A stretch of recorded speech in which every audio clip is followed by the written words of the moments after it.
ఉత్పత్తి చేసే వస్తువులను ఈరోజు అమ్మకాలకు పెట్టడానికి ప్రపంచమే ఒక మార్కెట్గా ఆడబిడ్డలకు ఈరోజు సృష్టించిన అధ్యక్ష. ఇదే కాదు, ఈరోజు జిల్లా కేంద్రాలలో అదే అదొక మళ్ళీ అమ్మకాల మీద ఒక రోజు మొత్తం మాట్లాడతా.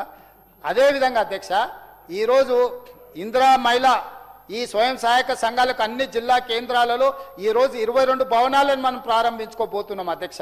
ఎక్కడికక్కడ జిల్లా మహిళా సంఘాలకు కూర్చోవడానికి, మాట్లాడుకోవడానికి, వ్యాపారాన్ని విస్తరించుకోవడానికి ఈరోజు వాళ్ళకు అన్ని రకాలుగా మనం సహాయం అందించి తొందరలోనే 22 జిల్లా కేంద్రాలలో కోట్ల రూపాయలతో నిర్మించిన ఆత్మగౌరవంతో నిలబడ్డ ఇందిరా మహిళా శక్తి జిల్లా కేంద్రాలను మనం ప్రారంభించుకోవడానికి ఈరోజు మహిళల కోసం మనము కార్యక్రమాలు తీసుకొని ముందుకు వస్తున్నాం అధ్యక్ష. ఆడబిడ్డల్ని ఆర్థికంగా నిలబెట్టినందుకైనా అభినందించాలి కదా. వాళ్ళ ఇంట్లలో ఆస్తి పంపకాలు ఉండొచ్చు, ఆడబిడ్డ మీద వాళ్ళకి చిన్న చూపు ఉండొచ్చు. మొదటి 5 సంవత్సరాలు ఒక్క ఆడబిడ్డ కూడా మంత్రివర్గంలో అవకాశం ఇవ్వకపోవచ్చు. ఆడబిడ్డలు అంటే చిన్న చూపు వాళ్ళ ఇంట్లో ఉండొచ్చు, వాళ్ళ పార్టీ విధానం ఉండొచ్చు. కానీ మేము తెచ్చిన మహిళా పాలసీని, మహాలక్ష్మి విధానాన్ని అభినందించాల్సిన బాధ్యత వాళ్ళకి లేదా? సొంతింటి ఆడబిడ్డ కన్నీటి పెట్టి వీధిలోకి వస్తే ఏ కుటుంబానికైనా మేలు జరుగుతుంది అధ్యక్ష. ఎక్కడైతే ఆడబిడ్డ కన్నీరు పెడుతుందో అక్కడ కష్టాలే తప్ప ఇంకా ఏమి మిగిలవని చరిత్ర చెప్తుంది అధ్యక్ష. ఇప్పటికైనా కనువిప్పు కలిగించి సంపాదించిన దాంట్లో కొంత పంచండి. మొత్తం తింటే పైకి మొన్న చెప్పిన అధ్యక్ష, నేను ఎక్కడనో ఎంత ఉన్నా పైకి పోయేటప్పుడు ఆర్టీజీఎస్ లేదు, బదిలీ చేసుకోవడానికి ఇక్కడనే వదిలిపోవాలని. అంతోటి దానికి ఇంతోటి దురాశ ఎందుకు అధ్యక్ష? ఉన్నోళ్ళు తలా కొంత వంచుకుంటే అయిపోద్ది కదా. అది చేయకుండా మమ్మల్ని నిందిస్తే ఏమొస్తుంది అధ్యక్ష? పదే పదే నేనేదో విమర్శించిన, నేనేదో చేస్తున్నా అని మాట్లాడతారు అధ్యక్ష. మీ సొంతింటి ఆడబిడ్డను నీ పక్కలో కూర్చున్న వాళ్ళు లిక్కర్ రాని అన్నారా అధ్యక్ష? మీరే లిక్కర్ కింగ్ అన్నారు. మీ సొంత ఇంటి ఆడబిడ్డను లిక్కర్ రాని, లిక్కర్ కింగ్ అని నువ్వు బీఫామ్లు ఇచ్చిన ఎమ్మెల్యేలు అంటుంటే సోదరుడిగా నీకు కనీసం చీమ గుట్టినట్టయినా ఉండదా అధ్యక్ష? ఈ ఒక్క ఉదాహరణ మొత్తం మహిళా సమాజానికి ఒక అవగాహన వచ్చేసింది. వారు ఏ పార్టీ మనిషి, ఏం ఆలోచన అధ్యక్ష. భిన్నాభిప్రాయాలు ఉండొచ్చు, భేదాభిప్రాయాలు ఉండొచ్చు, కుటుంబంలో తగాదాలు ఉండొచ్చు, ఆస్తి తగాదాలు ఉండొచ్చు. దాయాదుల పోరు మహాభారతంలో చూసినాం. రాజ్యాల కోసం కుతుకలు కోసుకున్న వాళ్ళని చూసినాం. కానీ సొంత ఇంటి ఆడబిడ్డను సొంత మనుషులతోని సోషల్ మీడియాలో దుబాయ్ నుంచి తిట్టిపిచ్చి, అదేవిధంగా సొంత ఎమ్మెల్యేలు, మీరు బీఫామ్ ఇస్తే గెలిచిన ఎమ్మెల్యేలు లిక్కర్ రాని, లిక్కర్ కింగ్ అని ఇట్లాంటి మాటలు మాట్లాడుతుంటే కనీసం నియంత్రించే ప్రయత్నం చేయకపోవడం అనేది ఏ మేరకు సమంజసము, ఏ మేరకు వీళ్ళకు మహిళల పట్ల గౌరవం ఉందో ఈ ఒక్క సంఘటన పట్టి చూస్తే ఉడికిందా లేదా అన్నమని చూడడానికి ఒక మెతుకు పట్టుకొని చూస్తే తెలుస్తుంది అధ్యక్ష. కాబట్టి దయచేసి ఇంకా ఎక్కువ వద్దు చర్చ, నేను డీటెయిల్గా బోదలుచుకోలేదు. దయచేసి వదిలేసే ఇక నన్ను ఇంత మించి మాట్లాడనీయకు. అదేవిధంగా అధ్యక్ష, రాజీవ్ ఆరోగ్యశ్రీ ఆనాడు 2 లక్షలు రాజశేఖర రెడ్డి గారు పేదలకు కార్పొరేట్ వైద్యాన్ని అందించాలని డాక్టర్ వైఎస్ రాజశేఖర రెడ్డి గారు తీసుకొచ్చిన పథకం, దాన్ని నిర్వీర్యం చేసి సర్వనాశనం చేసిరు. నేను వచ్చిన ఎంబడే 2 రోజుల్లోనే 5 లక్షల నుంచి 10 లక్షలకు పెంచి ఈ రోజు వరకు అధ్యక్ష ఈ రోజు వరకు రాజీవ్ ఆరోగ్యశ్రీకి 2300 కోట్ల రూపాయలు మా ప్రభుత్వం పేదల ఆరోగ్యానికి ఖర్చు పెట్టింది అధ్యక్ష.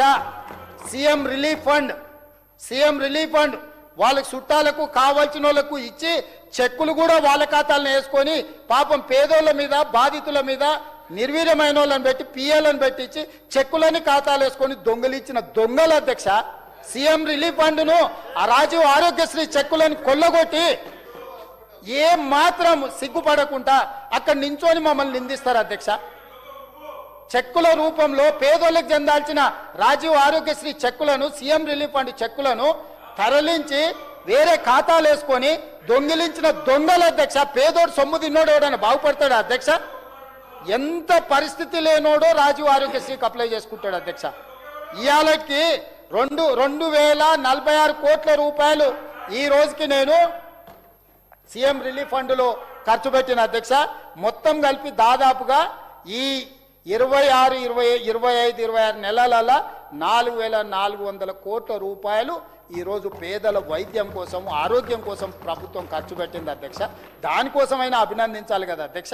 అదేవిధంగా అధ్యక్ష 500 రూపాయల గ్యాస్ సిలిండర్ ఆనాడు దీపం పథకం ఇతర పథకాల ద్వారా పేదలకు కట్టెలపై నుంచి ఆడబిడ్డలు పొగగొట్టాలతోని ఊపిరితిత్తులకు పోయి క్యాన్సర్ వచ్చి చచ్చిపోతుంటే శ్రీమతి సోనియా గాంధీ గారు ఆడబిడ్డలకు ఉచితంగా సిలిండర్ గ్యాస్ పొయ్యి ఇవ్వాలని పథకాన్ని ప్రవేశపెట్టింది. ఆ రోజు 400 రూపాయల సిలిండర్ ఉండే 12 నూర్లు చేసింది. కొనలేని పరిస్థితి. గ్యాస్ పొయ్యిలు సిలిండర్లు అటకెక్కి కట్టెల పొయ్యికి వస్తే మళ్ళీ సోనియమ్మ గ్యారంటీ కింద 500 రూపాయలకు సిలిండర్ ఇచ్చి ఇప్పటి వరకు మా ఉత్తమ్ కుమార్ రెడ్డి గారు 43 లక్షల కుటుంబాలకు 752.22 కోట్లు సబ్సిడీ చెల్లించింది అధ్యక్ష. అదేవిధంగా గృహజ్యోతి ఫామ్ హౌజులు ఉన్నోళ్లకు పెద్ద పెద్ద భూములు ఉన్నోళ్ళకు భూస్వాములకే ఉచితం కాదు, పేదవాడి ఇంటుల్లో వెలుగులు చూడాలి, వాళ్ళ కళ్ళల్లో ఆనందం ఉండాలి అని గృహజ్యోతి 200 యూనిట్లు ఉచితంగా 52,96,000 పేద మధ్యతరగతి కుటుంబాలకు ఇప్పటి వరకు 3,097 కోట్ల రూపాయలు 200 యూనిట్లు ఉచిత కరెంటు కోసం ఈ రాష్ట్ర ప్రభుత్వం నిధులు ఖర్చు పెట్టింది అధ్యక్ష. అదేవిధంగా చదువుకునే పిల్లల కోసం 39,000 ప్రభుత్వ స్కూలు కాలేజీలు విద్యా సంస్థలకు ఉచితంగా ఈరోజు మా ప్రభుత్వం విద్యుత్ ఇచ్చింది అధ్యక్ష. విద్యా సంస్థలకు ఉచితంగా విద్యుత్ ఇవ్వాలన్న సోయి వాళ్ళకు లేదు. ఈరోజు మేము వచ్చినాక పేద పిల్లలకు చదువుకోవడానికి మళ్ళా మాత్రం కంప్యూటర్లు స్క్రీన్లు టీవీలు అన్ని కొంటమని కమిషన్లు కొట్టేసి అవి కొన్నారు. కానీ అవి నడవడానికి ఇవ్వాల్సిన కరెంటు ఇవ్వకుంటుంటే ఇన్ని స్కూళ్ళకు ఉచితంగా కరెంటు మేమిచ్చినాం అధ్యక్ష, మా మంత్రివర్గం ఇచ్చింది అధ్యక్ష. అదేవిధంగా ఇందిరమ్మ ఇండ్లు డబుల్ బెడ్రూమ్ ఇండ్లు అన్నారు. ఏం మాట్లాడిండ్రు అధ్యక్ష ఆనాడు ఎలక్షన్ల ముందు? ఇందిరమ్మ ఇల్లు డబ్బా ఇల్లు, కాళ్ళు కొడుకు వస్తే యాడ్ ఉండాలి, కోడలు వస్తే కొడుకు కోడలు ఉంటే యాడ్ ఉంటారు, బిడ్డ అల్లుడు పండగ వస్తే యాడ్ ఉంటాడు, కాళ్ళు చాపుకుంటే కాళ్ళు బయట ఉంటాయి, గొర్రె పిల్లనో మేక పిల్లనో కుక్క పిల్లలు ఉంటే ఎడగట్టేసుకుంటారు. డబ్బా ఇల్లు వద్దు, డబుల్ బెడ్రూమ్ ఇల్లు ముద్దు అని పెద్ద ఎత్తున ప్రచారం చేశారు. నేనేం చెప్పిన అధ్యక్ష, ఏడ ఇందిరమ్మ ఇల్లు ఉంటే గాడ మేము ఓట్లు అడుగుతాం, ఏడ డబుల్ బెడ్రూమ్ ఇల్లు ఉంటే గాడ మీరు ఓట్లు అడుగుంది, మీకు 100 నియోజకవర్గాలలో డిపాజిట్ వస్తే ముక్కు నేలకు రాస్తా అని చెప్పిన. వాళ్ళు ఇంటికి పోయారు, మేము ఇక్కడికి వచ్చినాం. మా పొంగులేటి శ్రీనివాసరెడ్డి గారు ఆ శాఖ నిర్వహిస్తారు. ప్రతి నియోజకవర్గానికి 3,500, సిద్దిపేట సిరిసిల్ల గజ్వేల లాంటి నియోజకవర్గాలకు కూడా ఎక్కడ వివక్ష చూపించకుండా 3,500 ఇండ్లు ప్రతి నియోజకవర్గానికి 4,50,000 ఇండ్లు ఈరోజు మేము మంజూరు చేసినాం అధ్యక్ష. ఆ ఇళ్లల్లో ఇప్పటి వరకు పొంగులేటి శ్రీనివాసరెడ్డి గారు 22,500 కోట్లతోని ఈ పథకాన్ని మొదలు పెడితే ఇప్పటి వరకు 5,100 కోట్లు ఎవ్వరు పని చేసుకుంటే వాళ్ళ ఖాతాలకు నగదు టకా టకామని పడేటట్టు, ఎక్కడ అవినీతి డబుల్ బెడ్రూమ్ ఇళ్లలో ఎంతమంది దళారులు ఉండరో, ఎన్ని లక్షల కోట్ల రూపాయలు చేతులు మారినవో ధైర్యం ఉంటే విచారణకు అడగమని చెప్పారు అధ్యక్ష. నిజాలు నిగ్గు తేల్చే పని మేము చేస్తాం. ఈరోజు ఎక్కడ కూడా చిల్లి గవ్వ లేకుండా నిజమైన పేదవాడికి ఈరోజు ఇందిరమ్మ ఇండ్లు ఇచ్చి ఇప్పటికే 5,100 కోట్ల రూపాయలు పేదలకు చెల్లించినాం. ఆ ఇండ్లు గృహప్రవేశం చేసి వాళ్ళ దగ్గర కూర్చొని సహపంక్తి భోజనం చేసి వచ్చినాం అధ్యక్ష. మేము మా మంత్రి పొంగులేటి శ్రీనివాసరెడ్డి గారు ఇతర మంత్రులతో కలిసి. వీళ్ళ అధ్యక్ష మాకు సవాల్ విసిరేది, వీళ్ళకి ఆ స్థాయి ఉందా మా ఎదురుగా నిలబడి మాట్లాడేటంత? వీళ్ళ మమ్మల్ని విమర్శించేది.